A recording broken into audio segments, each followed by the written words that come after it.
안녕하세요. 두 번째 강의를 시작하도록 하겠습니다. 두 번째 강의에서는 헬스케어 분야에서 AI가 어떻게 적용되었는지 사례에 대해 알아보도록 하겠습니다. 인공지능은 의료 분야에서 크게 두 가지 용도로 활용이 됩니다.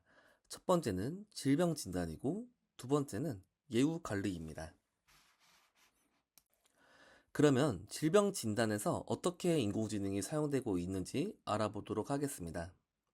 질병 진단에서 인공지능이 사용되고 있는 방법은 다양하지만 그 중에 대표적으로 세 가지 기술이 사용되고 있는데요. 세그멘테이션, 오브젝트 디텍션, 클래시피케이션이 그렇습니다. 이 세 가지 기술은 모두 우리가 첫 번째 수업에서 진행을 했던 지도 학습으로 진행이 됩니다. 지도 학습이 무엇이었을까요? 네, 맞습니다. 지도학습이라는 것은 주어진 데이터가 있을 때 이 데이터에 대한 정답이 무엇인지 일일이 하나씩 가르치면서 학습시키는 방식이 지도학습입니다. 그러면 이 세그멘테이션, 오브젝트 디텍션, 클래시피케이션이 모두 이제 지도학습에 속한다는 의미인데요. 하나씩 간단히 알아보도록 하겠습니다. 여기 세그멘테이션은 이미지에서 보이실 수 있는 것처럼 이제 특정 영역을 픽셀 단위로 이제 확인하는 것을 우리는 세그멘테이션이라고 할 수가 있습니다. 여기에서는 뇌종양이 있는 정확한 위치를 픽셀 단위로 영역을 표시한 것을 우리가 확인을 할 수가 있습니다. 오브젝트 디텍션은 이제 특정한 객체가 있을 때 그 객체가 존재하는 위치와 크기를 표현을 하는 것을 바운딩 박스로 표현을 하는 것을 의미를 합니다. 여기 그림에서는 이제 종양이 있는 위치를 와 크기를 바운딩 박스로 표현하고 있는 것을 확인할 수가 있습니다. 마지막으로 클래시피케이션인데요. 클래시피케이션은 주어진 이미지가 있을 때 혹은 꼭 이미지가 아니어도 되긴 합니다. 주어진 이미지, 주어진 데이터가 있을 때 이 데이터가 주어진 범주 안에서 어떤 범주에 속하는지 분류하는 것을 의미를 합니다. 이 세 가지 모두 지도 학습에 속하지만 기술적인 난이도에서는 차이가 있는데요. 클래시피케이션이 가장 쉬운 난이도에 속하고요. 그 다음에는 오브젝트 디텍션이 쉽고 마지막으로 세그멘테이션이 가장 어려운 기술에 속합니다.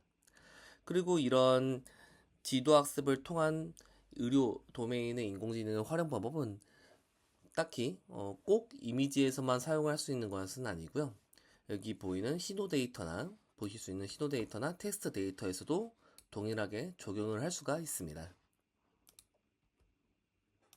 그러면 1번에는 질병 진단에서 AI가 어떻게 활용되었는지 실제 예시를 알아보도록 하겠습니다.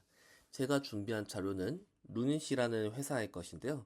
루닛은 의료 인공지능을 중심으로 한 대표적인 상장사 중에 하나입니다.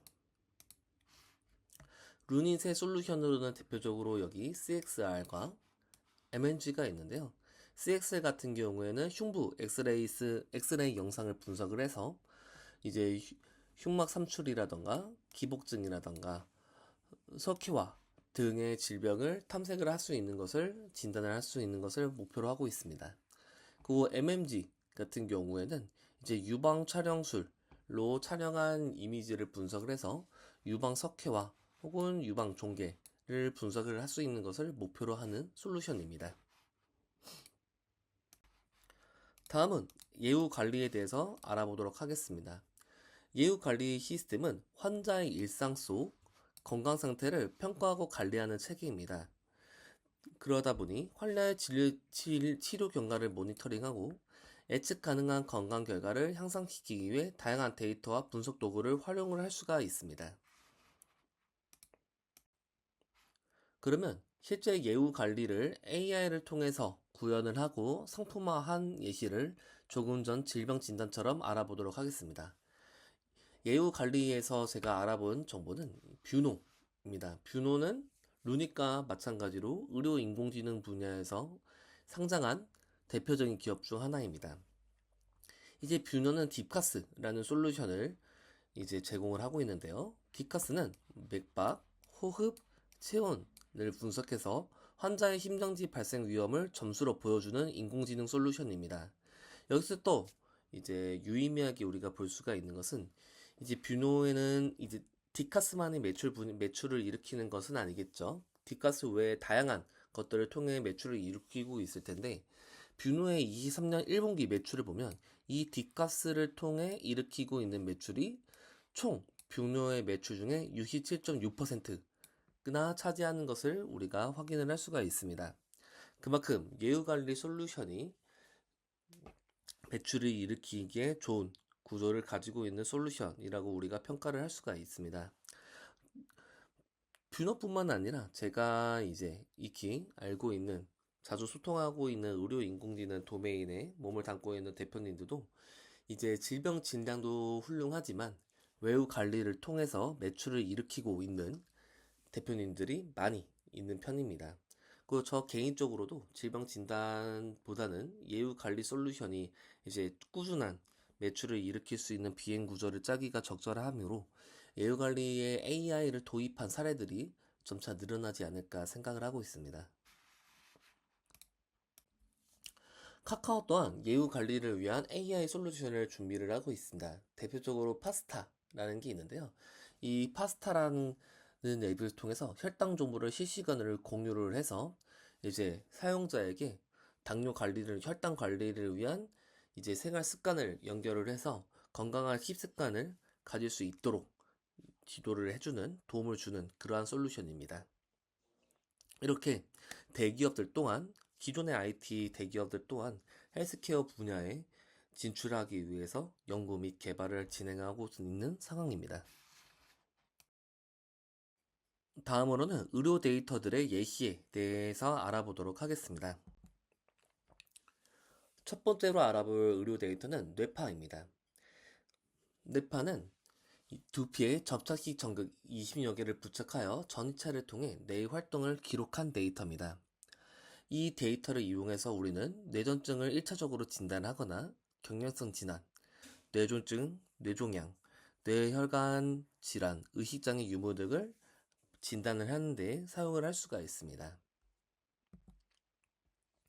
저희가 이제 전극을 이용해서 순수하게 데이터를 측정하게 되면 위의 사진과 같이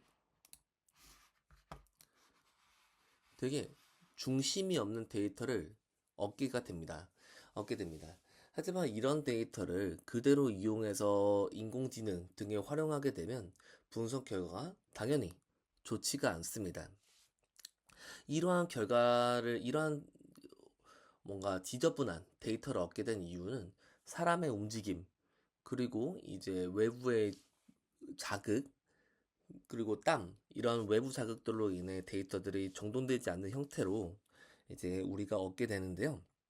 아까 말씀드린 것처럼 이러한 데이터를 사용하게 되면 아무리 인공지능 기술이 훌륭하다 하더라도 분석 결과에 안 좋은 쪽으로 영향을 미치기 때문에 아래 그림과 같이 데이터 전처리를 통해서 규격을 어느 정도 맞출 수 있도록 합니다. 뇌파의 경우에는 뇌의 활동 상태에 따라 크게 5가지 종류로 알고 있는데요. 여러분들도 많이 아시다시피 감마, 베타, 알파, 세타, 델타가 그렇습니다. 감마부터 알아보면 감마 같은 경우에 이제 가장 활성도가 높은 상태입니다. 베타의 경우에는 작업 중이나 활성 상태, 그리고 흥분하고 스트레스 상태일 때 우리가 얻게 되는 데이터고요. 그 알파와 같은 경우에는 명상, 무념 상태일 때 우리가 보통 얻게 됩니다.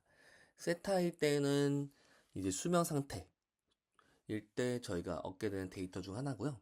델타는 수면 상태 중일 때도 가장 깊은 상태일 때 우리가 관찰할 수 있는 데이터입니다. 뇌파에 대해서 처음 저희가 말씀을 나눌 때 뇌파를 이용해서 다양한 진단 목적으로 사용할 수 있다고 말씀을 드렸습니다. 뇌파를요. 여기 이제 2가지 예시를 가져왔습니다. 왼쪽에 있는 사진은 관절 환자의 뇌파이고요. 오른쪽은 조현병 환자의 뇌파입니다. 왼쪽에 관절 환자의 뇌파를 보면 되게 뇌파가 불규칙하게 표현이 되어 있는 것을 우리가 확인을 할 수 있습니다. 조현병의 경우에도 중간중간에 비특이성의 비주기성의 파형을 보여주는 것을 확인을 할 수가 있습니다. 이렇게 특정 질병의 경우에는 뇌파를 측정을 했을 때 특이한 형태를 보이는 경우들이 있어 뇌파를 진단 목적으로 우리가 활용을 할 수가 있습니다. 더 나아가서 예후 관리에도 뇌파를 사용할 수가 있겠죠. 왜냐하면 최근에는 간단한 도구를 이용해서 뇌파를 측정할 수 있는 것들이 많이 나왔으니까요. 뇌파를 분석하는 방법에는 다양한 방법들이 있습니다. 대표적으로는 그림에서 보시는 것 같이 뇌파를 그 신호값 그대로 사용하는 게 아니라 스펙트로그램, 이제 주파수, 시간과 주파수 도메인으로 표현을 하는 것을 표현을 함으로써 뇌파를 분석하는 방법이 있습니다. 그러면 우리는 스펙트로그램을 통해서 이러한 그림을 얻을 수가 있게 되는데요. 저희는 이것을 하나의 그림으로 인식을 해서 뇌파를 분석하는 경우도 왕왕 있습니다. 그러면 연구 단위에서 뇌파가 어떻게 사용이 되었는지 예시를 가져와 봤습니다. 제가 가져온 논문은 이제 뇌파 신호를 가지고 주어진 데이터가 알코올 의존증을 가지고 있는지 그렇지 않는지를 분석하는 논문이었는데요. 상당히 높은 결과를 얻은 것을 보실 수가 있습니다. 여기 보시면 93%의 확률로 이 사람이 알코올 의존증을 가지고 있는지 가지고 있지 않은지 잘 분류하는 것을 결과로 우리가 확인을 할 수가 있습니다. 다음으로 알아볼 데이터는 심전도입니다. 심전도는 심장을 박동하게 하는 전기 신호의 간격과 강도를 통해 심장의 활동을 측정하는 검사입니다. 일반적인 측정 방법으로는 앞가슴 부위에 전극을 붙인 다음에 심장의 활동에 의해서 근육이나 신경에 전달되는 전류의 변화를 유도하여 기록을 하는 것을 통해 우리는 심전도 데이터를 얻을 수가 있습니다. 진단 목적으로는 부정맥, 관상동맥 질환, 심근 질환, 선천적 심장 기형 등을 우리는 심전도 데이터를 통해서 확인을 할 수가 있습니다. 심전도 데이터의 경우에는 왼쪽 위의 그림처럼 이제 규칙적인 형태를 보여줍니다. 저희가 흔히 PQRST라고 하는데요. 이러한 형태의 파형이 규칙적으로 보여주는 게 정상적인 심전도입니다. 그렇게 되면 오른쪽 그림처럼 거시적으로 봤을 때 파동이 규칙적으로 되는 것을 우리가 확인을 할 수가 있습니다. 하지만 그렇지 않은 경우들이 있겠죠. 어떤 특정 질병들로 인해서요. 아래 그림이 그 예시입니다. 동성부정맥을 가진 환자의 심전도 그림인데요. 여기 보시면 P와 P 사이의 간격의 변화가 불규칙할 경우에 이러한 아래 그림과 같은 그림의 데이터를 우리가 얻을 수가 있습니다. 이렇게 우리는 심전도 데이터를 가지고 주어진 데이터의 주인, 사람이 정상 상태의 사람인지 아니면 질병을 가지고 있는 환자인지 진단하는 데 활용을 할 수가 있습니다. 그러면 심전도 데이터를 연구에서 활용하는 예시를 알아보도록 하겠습니다. 제가 준비한 자료는 심전도 데이터를 이용해서 사람이 부정맥을 가지고 있는지 가지고 있지 않은지를 연구한 사례인데요. 실험 결과를 보면 이렇게 98.85%로 아주 매우 높은 확률로 주어진 데이터가 부정맥이 있는 데이터인지 아니면 정상 데이터인지 잘 분류하는 것을 우리는 확인을 할 수가 있습니다. 다음으로 알아볼 데이터는 CT 데이터입니다. CT 데이터는 저희가 아무래도 익숙한 데이터 중 하나에 속하겠죠. CT라는 것은 X선을 투과시켜 그 흡수의 차이를 컴퓨터로 재구성한 데이터입니다. 이 CT 데이터를 통해서 암의 조기 진단을 하거나 아니면 혈관성 질환을 진단하는 등 여러 가지 용도로 우리는 CT 데이터를 활용을 할 수가 있습니다. 저희가 CT 사진에 대해서 이야기를 할 때 엑스레이와 많이 비교를 하는데요. 아무래도 두 데이터 모두 방사능을 이용해서 얻게 되는 데이터이다 보니 그런 것 같습니다. 그러면 그 둘의 차이를 간단하게 알아보도록 하겠습니다. 엑스레이는 단면을 한 번 찍는 용도로 우리가 찍게 되는데요. CT 같은 경우에는 X선을 여러 사진을 연속적으로 찍어서 촬영하여 이제 입체적으로 우리가 데이터를 볼 수가 있습니다. 그러다 보니 엑스레이보다 CT가 좀 더 정확하고 세밀하게 촬영할 수 있어서 골절 및 뼈에 관련된 증상을 검사하는데 더 확실하게 우리가 결과물을 볼 수가 있습니다.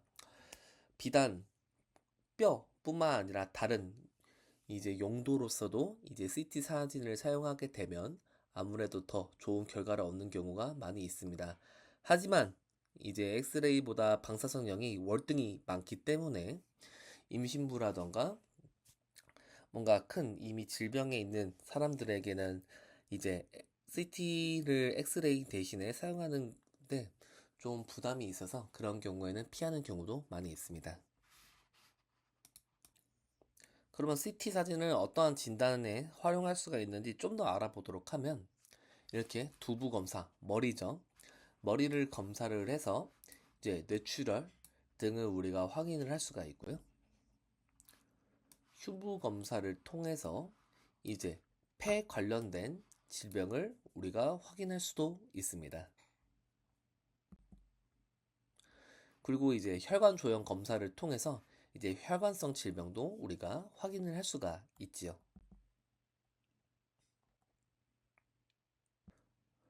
그러면 이번에는 다른 데이터들과 마찬가지로 CT 사진을 활용해서 어떤 인공지능 연구에 활용이 되었는지 알아보도록 하겠습니다. 제가 준비한 자료는 최근까지 유행했던 코비드 19이 있는지 없는지 여부를 CT 사진을 통해서 분석한 연구를 가져왔습니다.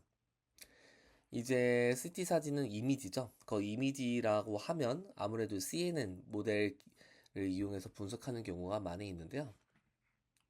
이제 주어진 사진에서 이제 이 사진이 코비드 19을 겪은 적이 있는지 없는지를 판단하는 인공지능을 개발해서 성능을 평가해 본 결과 이렇게 90%에 근접한 정확도를 보인 것을 우리가 확인을 할 수가 있습니다. 다음으로 마지막으로 알아볼 데이터는 MRI 데이터입니다. MRI는 엑스레이나 CT와 다르게 방사선 물질을 사용하지 않습니다. 그 대신에 자기장을 통해서 얻게 되는 데이터입니다. 이 MRI 이용해서 우리는 뇌전증이라던가 뇌혈관 진화, 뇌졸중, 뇌종양 데이터를 우리가 이 뇌전증, 뇌종양 여부를 존재 여부를 우리가 확인을 할 수가 있습니다.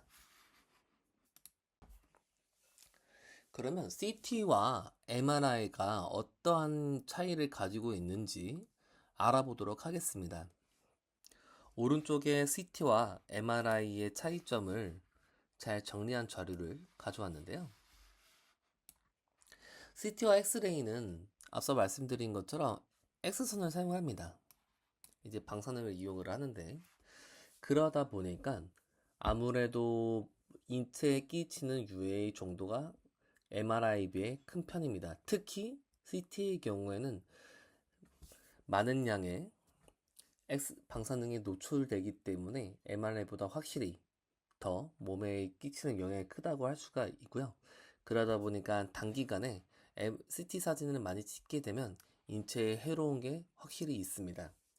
그에 비해 MRI 경우에는 X선을 사용하지 않기 때문에 CT나 엑스레이에 비해서 인체적으로 이제 해로운 게 거의 없습니다.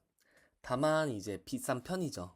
CT의 경우에는 4만원에서 20만원 정도 내외에서 가격이 나오는데 MRI는 그보다 좀 더 비싼 요금이 책정이 됩니다. 그렇다고 MRI가 항상 이제 비용적인 부분을 차치했을 때 장점만 있지는 않습니다. 아무래도 검사 시간이 오래 걸리는 게 단점인데요. MRI 사진을 찍게 되면 아래 그림처럼 이제 특정한 통에 사람이 들어가게 됩니다. 문제는 이 통 안에 오랜 시간 동안 이제 있어야 된다는 게 문제인데요. 이 안에 들어가면 소음이 생각보다 큽니다. 저도 어렸을 때 MRI를 찍었던 적이 있는데 이 통 안에 거의 30분에서 50분 사이를 이 통 안에 있어야 됩니다. 근데 이제 소음이 워낙 크다 보니까 이제 의사 선생님이 귀에 귀마개를 꽂아주는데요. 그래도 소음이 워낙 커서 꽤나 괴로웠던 경험이 있습니다. 그러다 보니까 폐쇄 공포증이 있는 환자의 경우에는 이런 MRI 사진을 찍는 게 고역으로 느껴질 수밖에 없을 겁니다.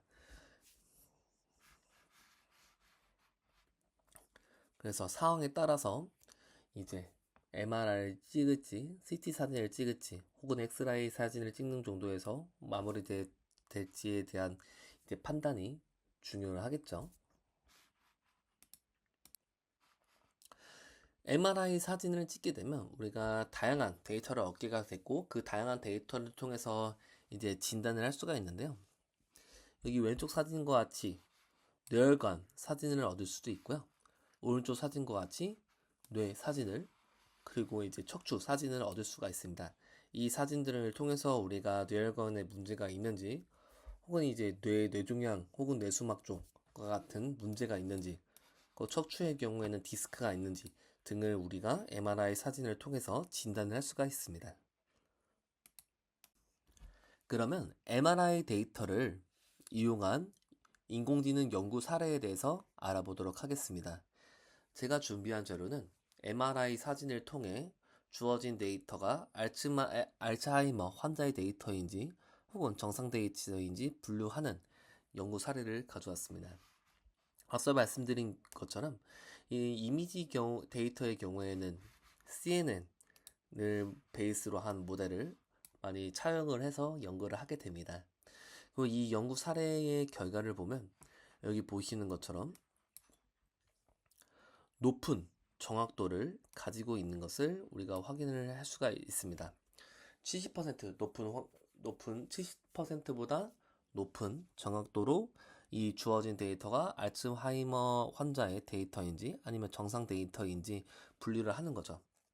이 연구의 경우에는 단순히 MRI 사진만 사용해서 이제 분류한 연구도 있었고, 그리고 그것뿐만 아니라 이제 환자의 나이라던가 그리고 체중과 같이 이제 다양한 데이터들을 같이 활용해서